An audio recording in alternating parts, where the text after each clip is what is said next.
that we do is I will share my screen and I'll do the Xfinity um, lineup review here just for my sim because I actually did cash in the 180 with Custer, so I wanted to see how on earth that was possible. Okay, so this Yeah, was I think I had one out of my 12 cash with Custer in the 10, and I was just they were all right on the bubble, just right under it. yeah. So I'll show you what I did. Let's share entire screen and with Perkins too. The I guess the I guess the lesson to be learned is in this thing there were only 154 entries, so it wasn't that big of a Oh, deal. it is a barely cash. That's a I don't know how this even worked. I guess Sammy Smith winning. I uh, guess he yeah, outscored the similar. rest between him and Klingerman. They outscored the rest of my lineup. I Oh, mean, that I think that's the.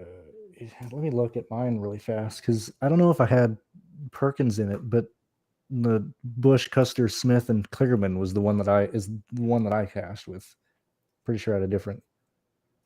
yeah. Uh, So this was it's but very. yeah, I was actually very surprised with that it cashed when it gets down to it. But it's like they say, well, we're not gonna uncash the check. That's for sure. So we'll we'll take that down. Um, Wait, looks like one of my streams is having connection issues. I shouldn't think so. All right, whatever. I'll just let that sort itself out. All right. So today, for those of you just hopping in now, and then again, if you hop in late, you can always rewind. I usually spend just the first like 2 or 3 minutes, just kind of going over my Xfinity thing from yesterday, which we just did, just to kind of give people a chance to kind of show up here. And I was on the same idea as Brandon talked about in his videos, basically locking in Custer and Bush. Um, and I'm just a sucker for these plays. We're gonna get to one today that just start up close, have supposed to have the fastest car, and just freaking just sprint out and say, Mhm. "Everybody, come catch me," and I'll lead 150 to 200 laps and just be done with him. And I didn't get a chance to watch the race, but after I watched the first like 15, 10 minutes, and I'm like, oh, this is easy. Custer's yeah. You're like, okay, cool. Custer's out to a 3-second lead. There's nobody yeah. in the field even going to touch this man.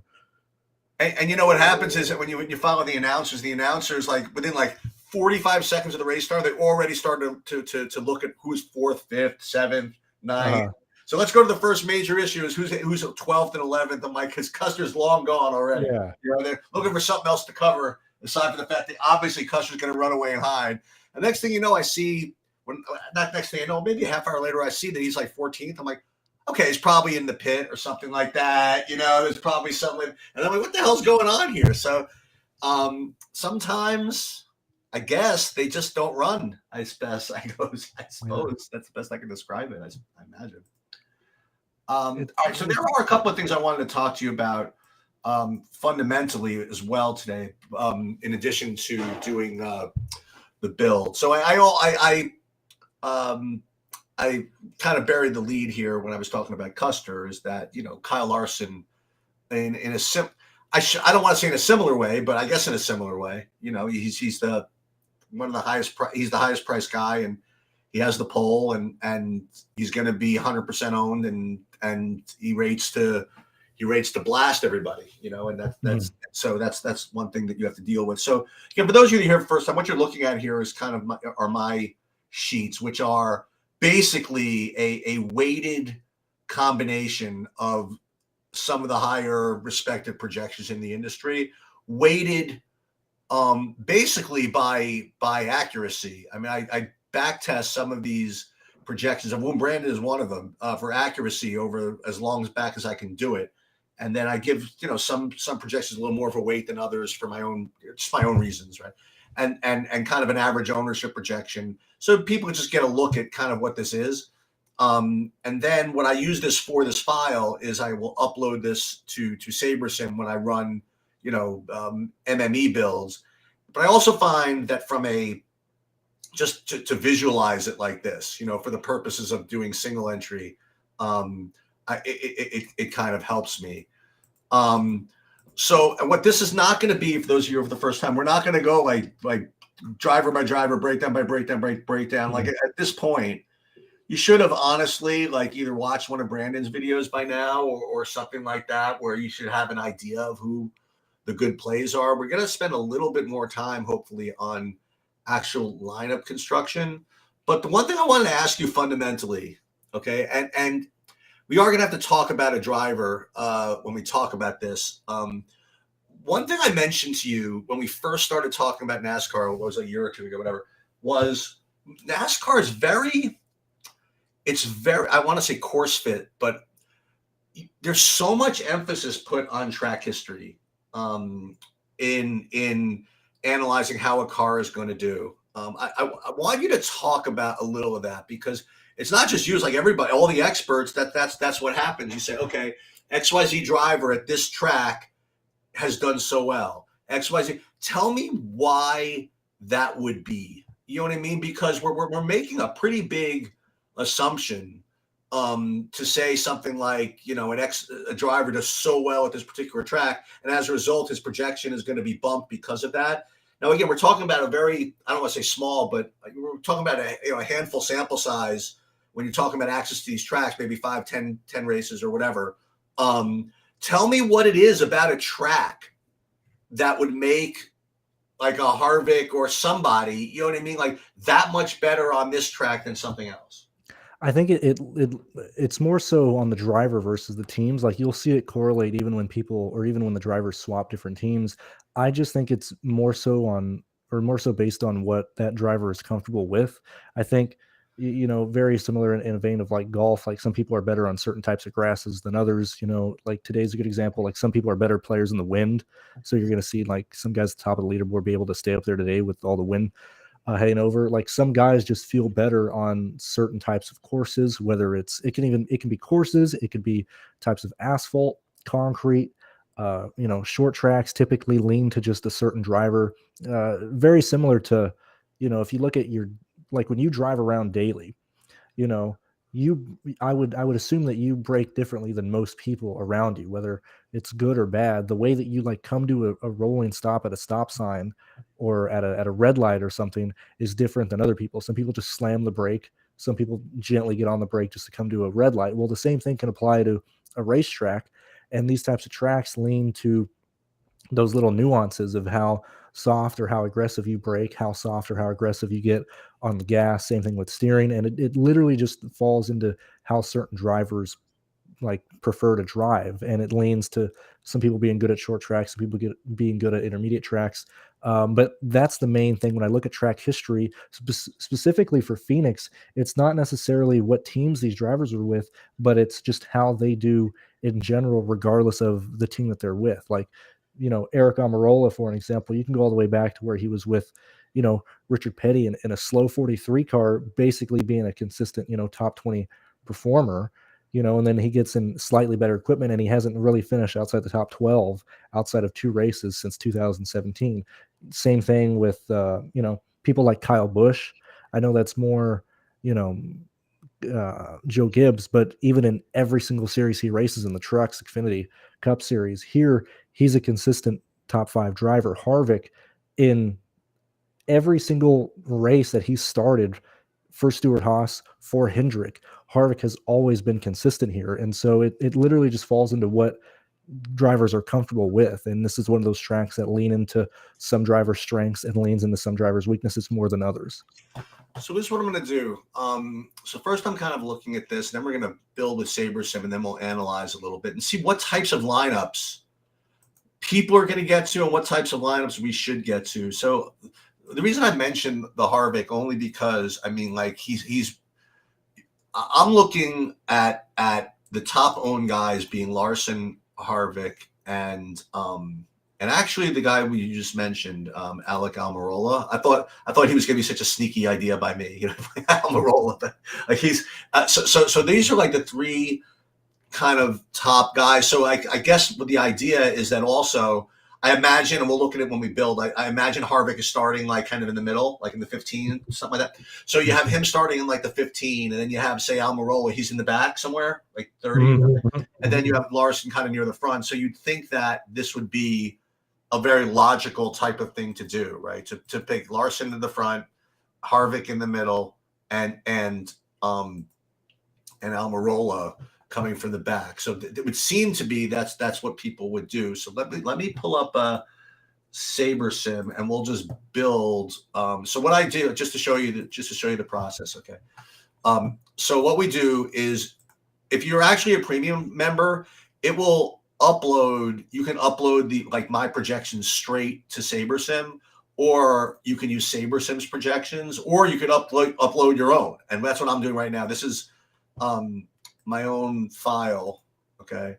And then what we'll do is we'll build and sim diversity, and not to turn this into a full lesson on how to use Saber Sim, but sim diversity just means how much variance you want to put into it.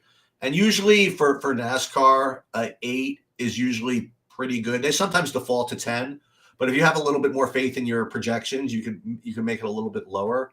So let's keep it that way, and we'll use 50 lineups, and we'll just kind of see what we come up with. Now, I imagine it'll be 100% Larson, but we shall see. So when I did my early ones, I got nearly no Eric Almirola. I was shocked yesterday. Okay. Based on my projections, and I don't know if that's how I was building or just what I was doing, but I wasn't getting to Eric Almirola. I had to manually get him into lineups. Well, it's also possible that you just projected him lower than other people. Yeah. You know what I mean? That's possible also.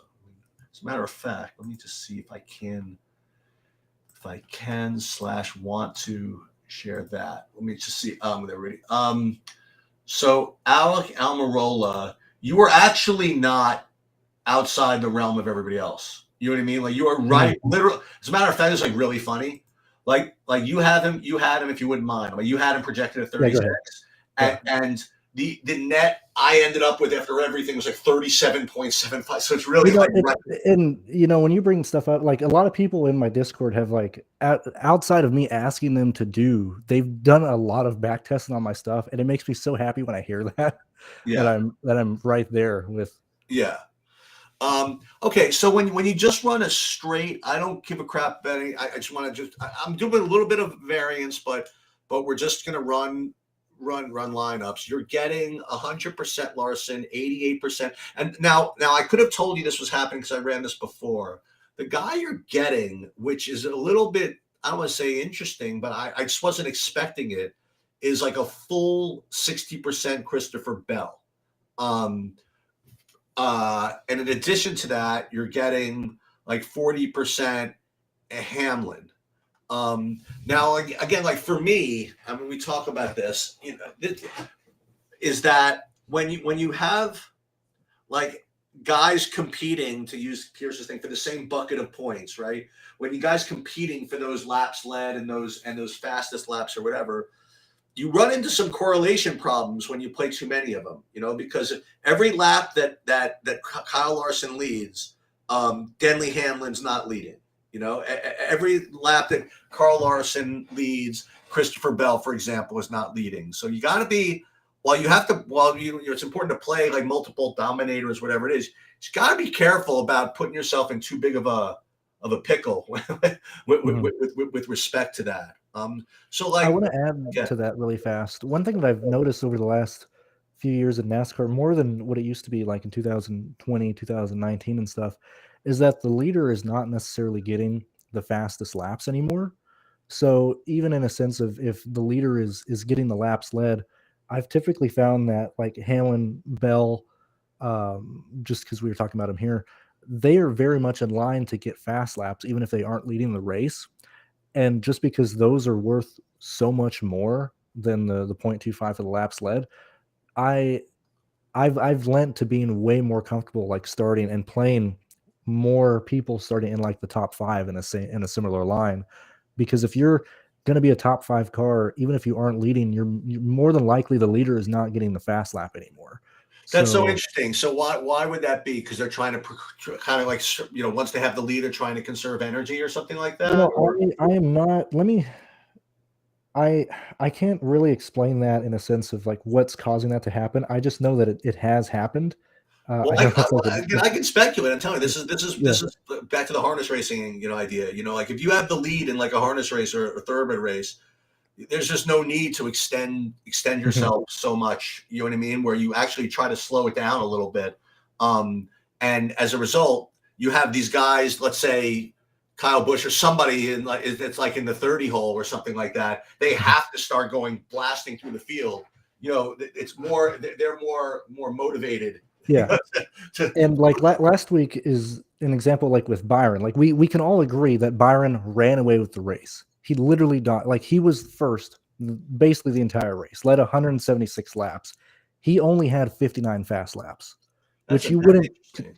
you wouldn't think that when like the guy is out first all day for like 2.5 hours. He's the number one position and he only has 59 fast laps. So that's why I actually lean, and that's why I usually say, if people ask me how many DOMs do you want in your lineup, I say like four because I want to get those fast laps are almost more important to me That's than hitting the interesting. lap leader because they can rack up way more points. And if you're landing on guys who can get fast laps, you're most likely still landing on a leader at some point. So from a driver perspective, like it says you drive cars or you at least how do you how do you get a fast lap? In other words, what does that look like? You know what I mean? Like, what does it look like? Someone that's like in the middle of the pack getting if he's got to be passing people right for openers Mhm. I, and I think it's equivalent to like, a dog chasing an animal or whatever. Like if you have something to chase in front of you, you feel like I mean, I think naturally you push harder versus having a clean open racetrack in front of you. You don't necessarily have something to chase. You're just kind of maintaining whatever lead you have. okay. Okay, so then the other thing that I'm going to notice here is here's the way I think about things. So you have Kyle Larson. He's got the pole. He's all the reasons why he's a great play. Everybody doesn't need me to tell everybody that. But maybe the best car. I don't even know if it's the best car, but I trust everybody else. He's the best car. He's got the pole. He's just going to just. It's very very likely to lead the race for just an enormous amount of time and maybe win and probably win the race. Okay, but what if he doesn't, right? So like Mhm. that's so the first thing I kind of think of it back to the harness racing mentality is okay. So presumption number one is he just gets the lead and run away with it. If that was not going to happen, you know what I mean? He is not going to get the lead and run away with it. Who, even though the fast laps are more important than the laps led can add up if you have enough of them. Who's going to get around him? You know what I mean? Like it seems as though again that Hamlin just because he's the two maybe just gets a good start off or something like that. Um, but what about I mean what I would do is try to find somebody near the front to kind of maybe challenge for that narrative. And Mhm. this is kind of annoying that I'm getting none of him just because I just like this dude. Maybe he just didn't qualify well, whatever it is. But Byron from the three, he's at Mhm. least close enough where he always seems like you said he ran away with last week, right? I mean, he's a young dude. He's got fast. Seems to always have a fast car. Um, maybe he'd be a guy that I would use either alongside. I'm just talking about guys that are outside of this Mhm. build. You know what I mean?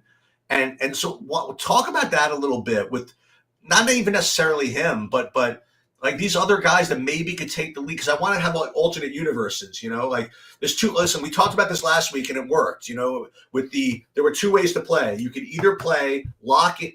We cost Logano. We were either going to play Larson, the other guy who's near the front, I forget who it was, in Reddick, right? You play all Mhm. three of those and then shuffle the rest. And that actually took it down. I got Yeah. the combination, but the guy who did it actually took that down. Or you could just change the narrative completely. So I think there are two ways to play. Either do what seems logical is Larson, Harvick, Almirola, something like that, right? Where there was somebody from the front, somebody from the middle, someplace differential. But you don't like Almirola as much as maybe Zane Smith or maybe play both, whatever. Like one of these guys, and then just kind of shuffle the rest, or just change the narrative completely and say, okay, if I could just get someone else aside Larson to win the race, you know what I mean? Then I'm like so far ahead of the field that I don't have to be perfect anymore. You know, so I guess that's my question. Like, who's the guy that's gonna be there in that And listen, I've seen Larson hit be stupid. You know what I mean? Like I've seen him hit the Uh, walls. I've seen cars run out of gas. I've seen stuff happen. Who would be your pivot then? I mean, like if you didn't think Larson was going to run away. I let me answer this with what I think the public is going to do based on a lot Yes. of questions that I got this week, and I think people are going to directly, if they don't trust Larson, they're actually going to go to Joey Logano, which I don't agree with, because and we've talked about the pivots before, because that's a direct like salary pivot, and I think, and I said earlier, I think you should, if you're not playing Larson or you're trying to be underweight, Hamlin and Byron would be the two guys that I would probably smash if I was adamant on Larson not being the guy. And I think Hamlin and Byron can still work alongside Larson, especially with how many laps there are. And leaning back to, I don't know if Larson's going to get every fast lap as well, especially going in and out of traffic. But I guess Logano's being talked up as a pivot off of Larson, and I don't necessarily agree with that. I want to go Byron and Hamlin again. Well, fortunately for me, I'm getting literally zero Logano anyway. So that's good news. But conceptually, what Brandon is talking about is something which I think is really important in all DFS. And when you have NASCAR with sort of limited decision points, it's even more important. So there are two things that I think are really, really good fades. Well, let's talk about the one we're talking about right now. So when there's a very obvious pivot, I think those are usually the easiest ones to fade, actually. And what I like to call it, this is more like in baseball, kind of like a pivot off of the pivot, okay? Because people are going to either, like I said, they'll go to Larson, try to get different elsewhere, or they're gonna say, okay, I don't feel like playing Larson at 70% ownership. Who's the natural pivot? I'm going to play that. I think the best way to if you really want cool leverage is to pivot off of that. You know what I mean? You find that secondary pivot, and I think that and listen. You talked about who that would be in this situation, but in the future, it's like just an important concept to kind of go up. And now, if Logano was showing up in my lineups, I would X him out and run like a build to show you what that would look like. But just for fun, okay, just for fun, I'm going to X out Larson, okay, and see. Now, there's two ways you can. I would love to show you the lineups I have without Larson in, but I don't have any. So let me just see what there are two ways to do this. First, what we could do is let's maximize our exposure to 50% and see what that would do.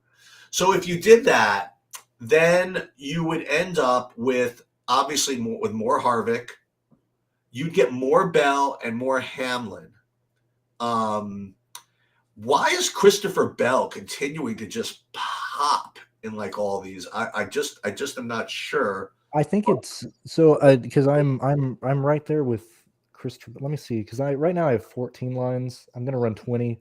I have Bell in 1, 2, 3, 4, 5, 6, 7. Okay. 7 of those 14. Okay. And the reason being is first off, his pricing works in most types of builds.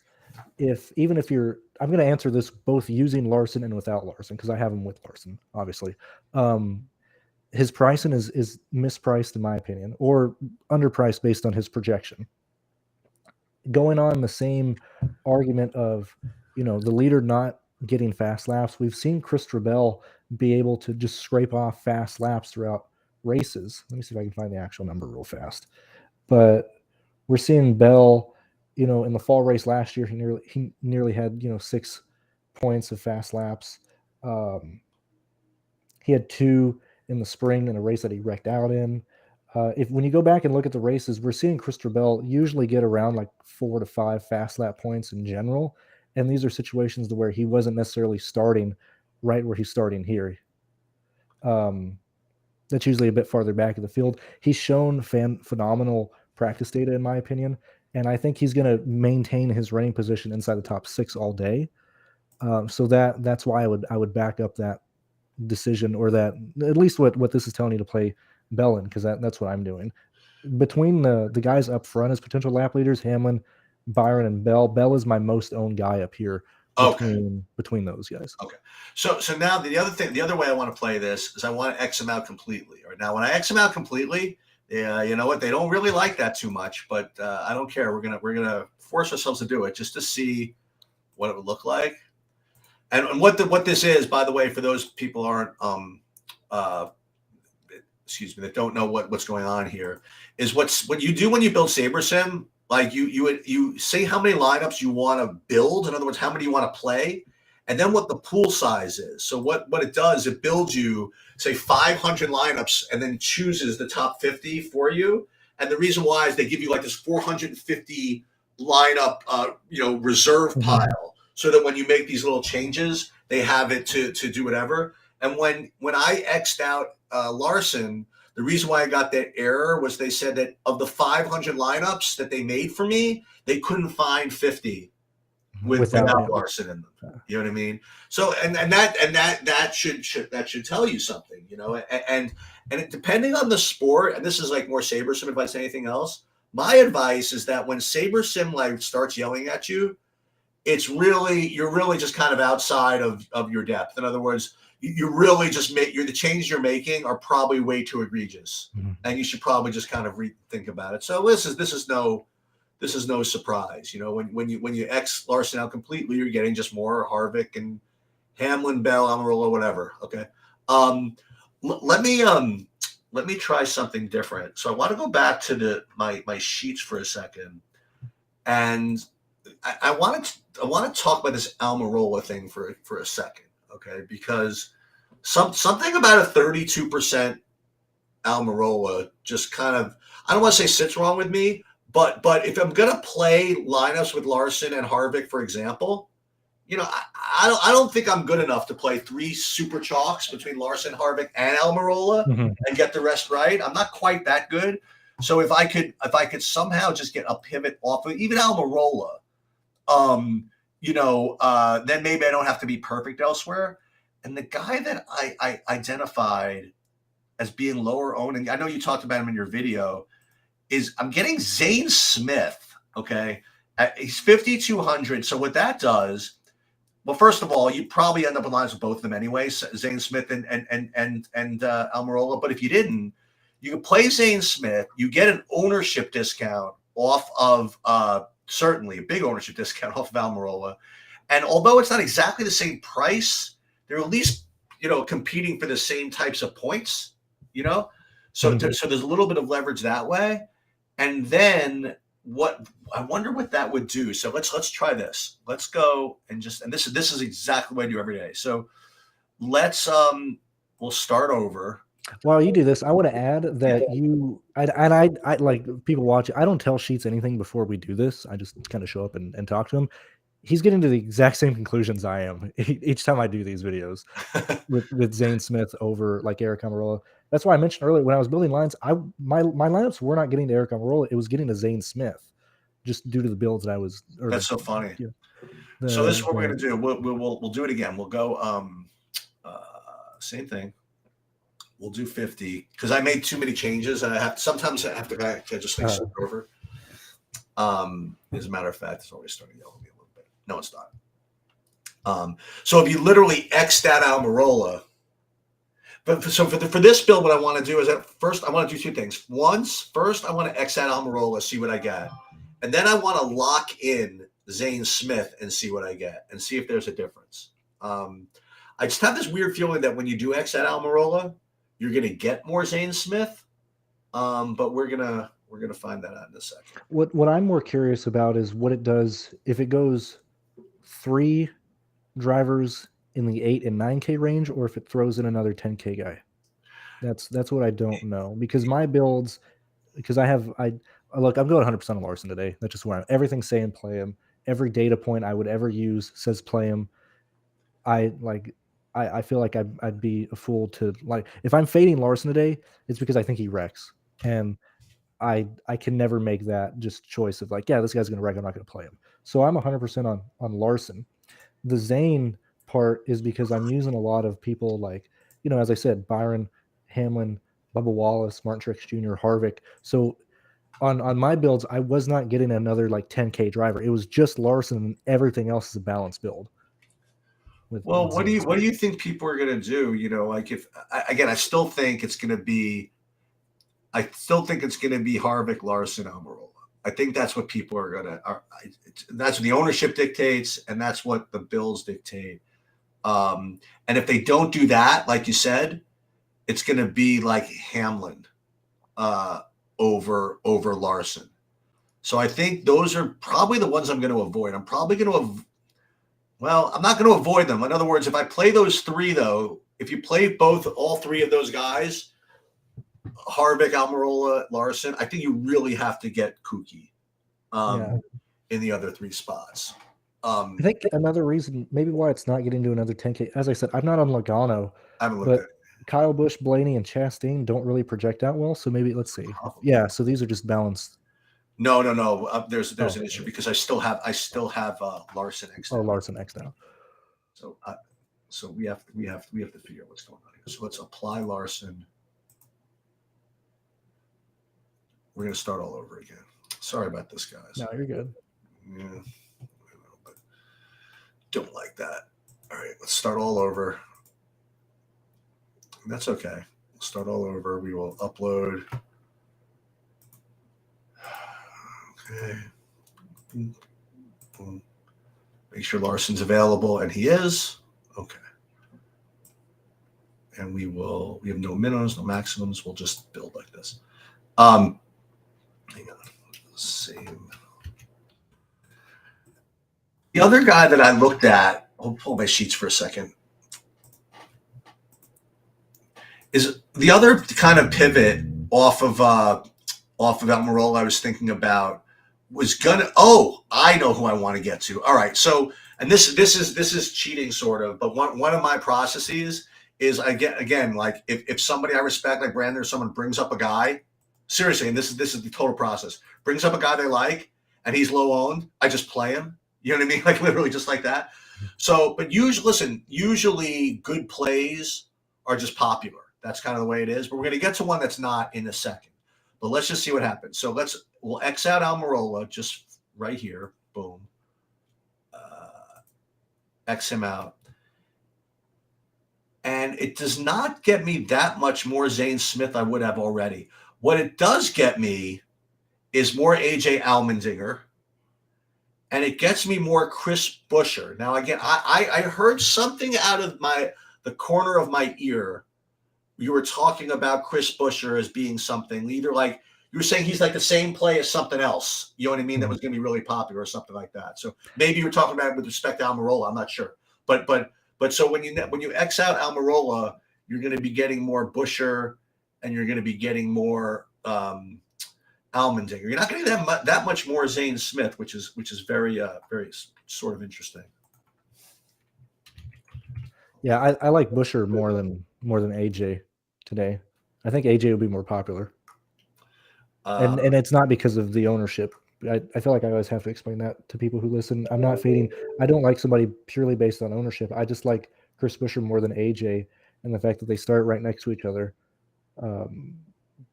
leans it to me looking at projections more, and I think Chris Buescher does a better job today. Okay, so here's one thing that I will literally just do this. So all the guys that we've spoken about so far, we've spoken about 11K guys, 9K guys, and 6K guys, right? Those are the guys that seem to be the big decision points, right? Do you play Larson? Do you play Harvick? Do you play Almirola? Do you play Hamlin instead? We talked about Christopher Bell. He's in the 8K range or whatever it is.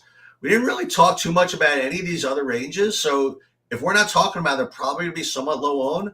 But the guy who we was right in there at 8,200 is Bubba Wallace, okay? And I know you like him for a lot of reasons. And forget that. I mean, he's 15% owned, at least here. He's like the lowest owned of the higher rated guys, and he's in a range that nobody is fighting over, you know? So just for fun, what I like to do is what do lineups look like if I lock him in, or maybe if I whatchamacallit, I put a minimum exposure on him. Okay, so let's take a look and see what that looks like, for example. So I'm getting 14% of them, but you know what? I'm I don't know. I'm kind of not in the mood for that. That's pedestrian. What if I made 80? Okay. So if you make 80% Bubba Wallace, make it the highest owned guy, what are these types of lineups look like. Now, the cool thing is that if you do something like this, like I said, you don't need to be perfect. And not only that, but you can X out guys that you like hate. You know what I mean? Like, let's just say you say, listen, I don't want to go down with freaking my Bubba Wallace lineups because I blew combinations because I really needed to play Cody Ware. Like, for example, you know what I mean? I don't know if it's a good player or not. Right? Or I don't feel like Todd Gilliland today is going to be just no shot, or Ty Dillon is no shot, or Brian Priest, who you mentioned, has been struggling. You know what I mean? Like, guys like this are just like no shot. But if you do that, then you'll get.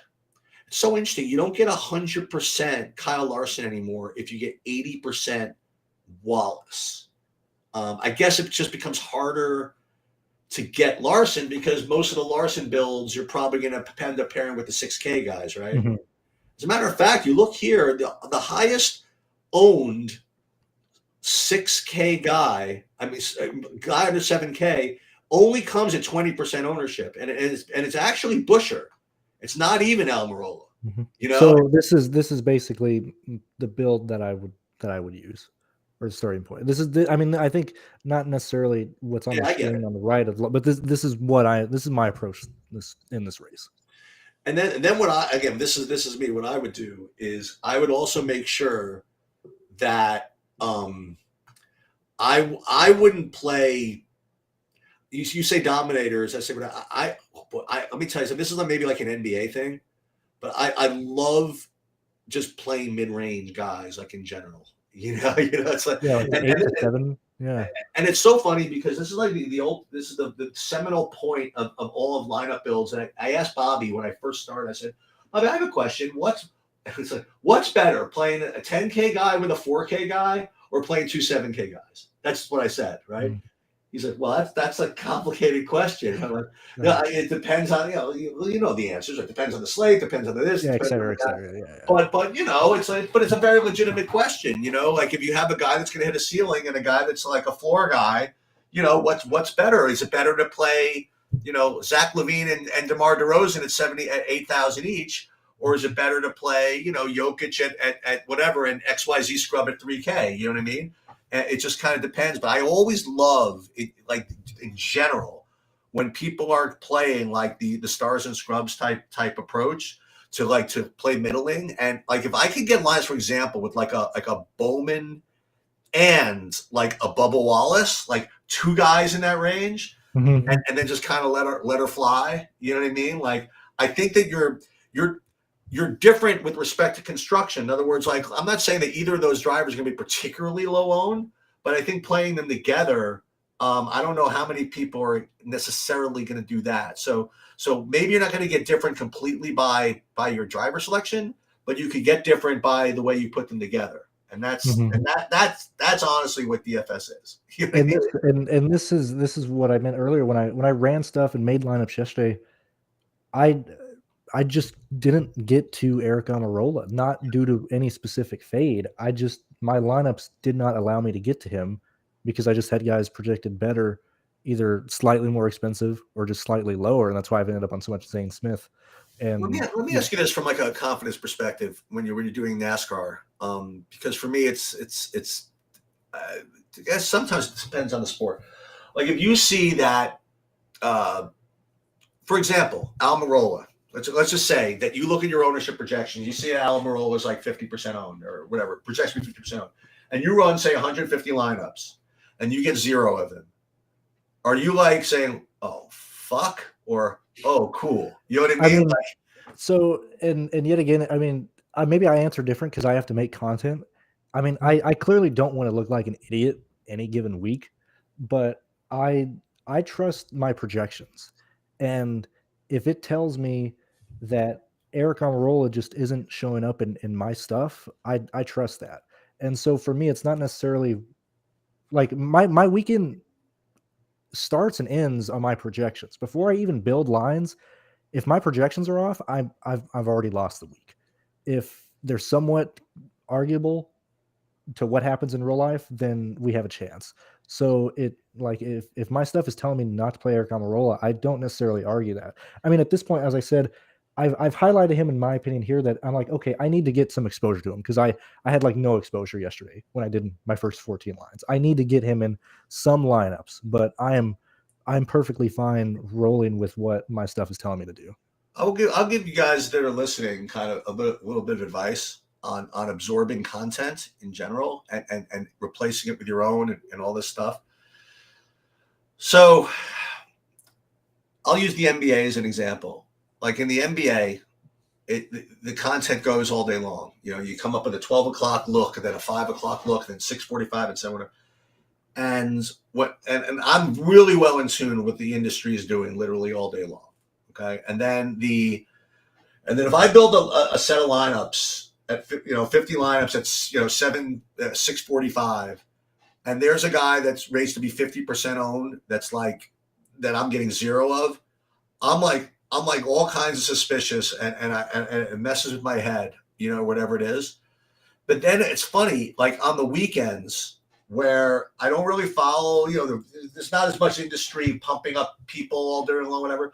I'll build my lineups on the weekends. I'll use my projections. I'll fire it up there, and I'll have like 40% of the guy that ends up like 4%, and I'm like totally chill with it. And I'll tell you, like of all the times that I've hit really big, it's always been in situations like that where I just do my thing, trust my projections, trust my approach, and listen, on a Monday afterwards, I'm like, Bobby, why was this guy like 40% owned? I couldn't get to any of them. He's like, oh, because of this. And it turns out it was some stupid reason why everybody was on him, that if I got entrenched with the industry, I would have done whatever. So what I would suggest everybody is listen, trust your sources, right? If you follow, you follow Brandon's projections, great. If you follow mine, great. Whatever you do, you know what I mean? Like put in the work. But then I would really have the confidence in it and just just let her fly, So like for me, like it depends on the sport to answer that question. Like if it's NASCAR, really, like, and I fire it and I have 100% of a guy. This sometimes happens with a value guy. I'll end up like 85%, like JJ Yale or some stupid, you know what I mean? And that's like 6% owned. I'm like totally cool. You know what I mean? Maybe because I don't know as much, I feel that way. That's totally chill. I trust my projections or whatever it is. But other sports, I sometimes talk myself into other stuff. Anyway, I want to jump in real quick. I mean, I'd look at this from a NASCAR perspective, but you can look at this at any sport. I'm looking just for the one race a year that I can hit the optimal or like be near it. This isn't like, I'm not trying to cash each and every week, as backwards as that sounds. I'm trying to win, or at least give myself a chance at a top 3% line and letting luck take it from there. And so I'm perfectly fine missing some weeks. Like today on Eric Amarola, if he shows up and crushes, like I've just missed on him. My projections were wrong, but that's just, that's kind of where I'm at. Well, and this is getting more DFS, general speak, but if you're playing GPPs, you really need to accept like lots and lots of days of just not cashing at all. And it's kind of weird to say it this way, but if you don't have that type of distribution, you're probably playing wrong. If you're cashing for, making like 1.2x on your money, like on a regular basis in GPPs, you're probably playing wrong. You're probably playing way too chalky and never leaving yourself that opportunity to hit the big one, which is the way results distributes, the way the prize pool distributes in GPPs. You just fortunately or unfortunately, you have to play for that top spot. Okay. Otherwise, you're just gonna grind yourself into submission. I'll listen. I've given this analogy before, and unfortunately, I have to now wax poetic about it. For those of you who don't know, I mean, I used to play poker. I used to back people in poker. I used to analyze poker. I used to teach poker and online poker and all this stuff. And I had, as hopefully a lot of you know, I had hundreds of people that used to play for me at various, not at the same time, but over the course of years and years and years. And I would say there's very few people that knows more about the way results distribute among players, like more than I do. And there were two distinct ways that online poker players that could play all this volume could go broke. Okay, it's one of them.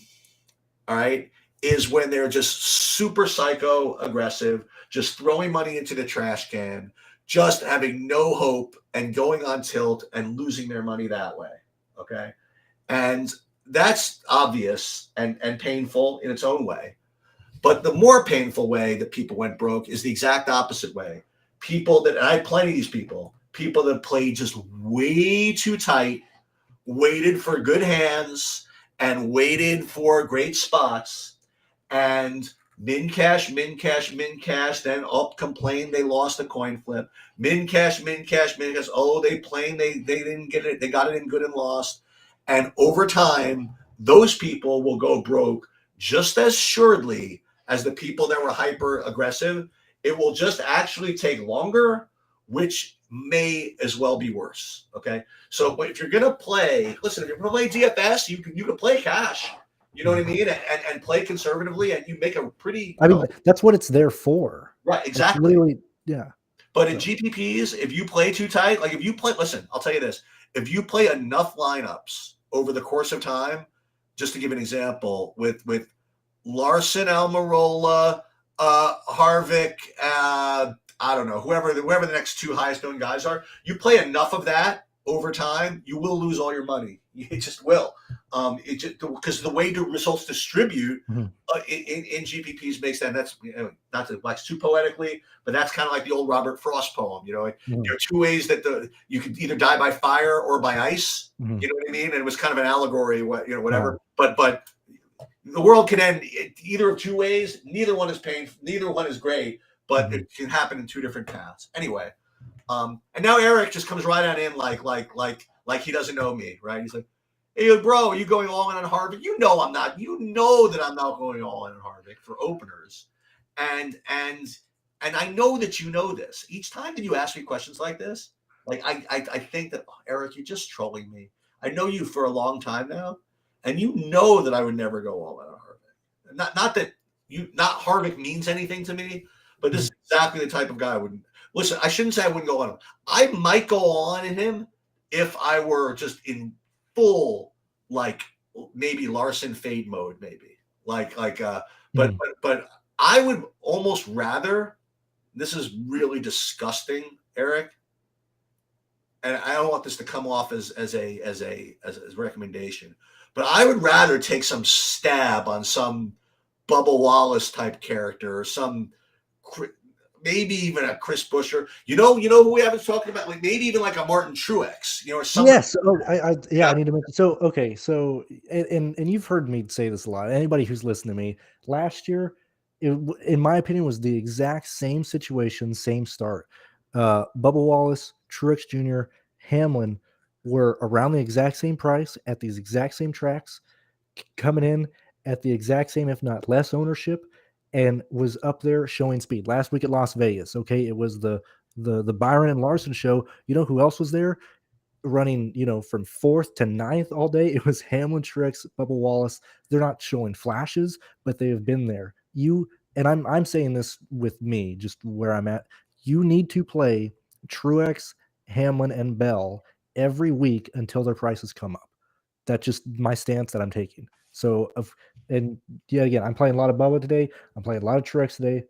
That's where I'm at. What you can do, just for fun, you need to play Bell, Wallace, and Truex every week. And I will tell you this, that if I remember the names, I'm going to be such a freaking superstar. But there were 3 guys that you mentioned last year that you had to play every week. And I want to say one of them was Chastain, maybe, but it was Chastain. Was it with Truex also? There was like one. Yeah, I mean, it was Truex, Hamlin, and another guy that I don't remember. But yeah, I know it was they came so close. They were going to win like 4 races, and every week they would wreck with at like the very end with no ownership. Right. So if you want to play Saber Sim, like for example, if you want to screw around. And you like Brandon, you like anybody, you like a take, you say, boy, you know what? Every week I'll just throw in 30% Bubba Wallace, 30% Truex, 30% Bell, and just rock the house. What you could do is you put them in here like this, and then just see what we get, and and just and again, Saber Sim, you could just make these adjustments and kind of make that work. And what's kind of neat is that I don't think that, again, individually, these three might. I think Bubble House could take money, whatever it is. Bell's obviously going to take money just because of when I ran them, it was taking money. But maybe Truex again might be the. He's not a play that people like to play all that much. You know, he's kind of like a guy that's been around the block, but not like, you know. I don't know. I kind of like this idea, and I'm going back to this idea of playing like multiple guys in the 8Ks. And I'll tell you what, the other guy that I like to play every week, and again, this is like a impossible spot, but it fits the 8K guy is my man Suarez. So like he's projecting for crap this week. It's kind of tough, right? I mean, like from the 11, you know, but if I'm playing like again, Larson, Almirola, Harvick, then I think it's time to get take to shots at something like that. So let me see what else I have here. Cody, I'm just looking at more of these back markers I don't think about. Because I'm looking at Almirola in the 31. I just want to see what else. Okay, Austin Dillon. All right, you can go up in price a little bit and go to Austin Dillon and he's okay, so he's projecting 5 points worse, but he's definitely more expensive. He's $600 more. So it's definitely a worse play than Almirola. Half the ownership. I don't know. So this is a situation where I have Austin Dillon slightly over or projected over Eric Almirola. So while I didn't necessarily get to either of them a lot, when I ran the lines that got to this range, played Austin Dillon over Eric Almirola yesterday. Well, you got like, you know, everybody over Almirola. So, but you know what I mean. I got right. to more Austin Dillon than Eric Almirola. Oh, you want to do right me a now favor? Can you tell me there was one fundamental thing I wanted to ask you about? I just heard out of my ear like 4 different. What's the deal with? I feel like Seinfeld. What's the deal? What's the deal with like the Ricky Stenhouse? And is a pit crew thing or what? Is there something I need to know about as far as that goes or no? I'm unaware of. Oh no, forget it then. Okay, I heard some Stenhouse thing or something. Okay, there's nothing. Okay, there was some pit crew thing or something. Okay, there's nothing. And there's no late like penalties we know about yet. That'll be later, I guess. I suppose. I mean, they'd be out right now. I don't believe so. I'll check it right now. I was just checking. All right. So Eric Johnson. So you're getting a lot. So you're saying I'm getting a lot of Bowman. I'm getting a lot of Saber. I'm going to be playing all in on Harvick, but then again, I'm probably fading Harvick. Yeah, Eric, man. One of these days, man, you're going to cash for so big. I can't wait to have you on the stream. I just can't wait to have you on the stream. All right. I guess that's probably going to do it. I'm going to build my lives. Then I got to run because I got practice. Not NASCAR practice. I got basketball. But again, Brandon, you can find his stuff on his Patreon. You can find it on YouTube. You can find him here. You can find him everywhere. And again, we're going to try to make this a thing where most Sunday. I don't think next Sunday I'm going to be available because I'm going to be away. I think, but we'll double check. But I guess that'll do it. Any last thoughts before you get out of here? No, I can't think of anything. Just keep me updated on what you want to do next week. I mean, like I said, I love being here and then just talking lineups with you. I really enjoy it.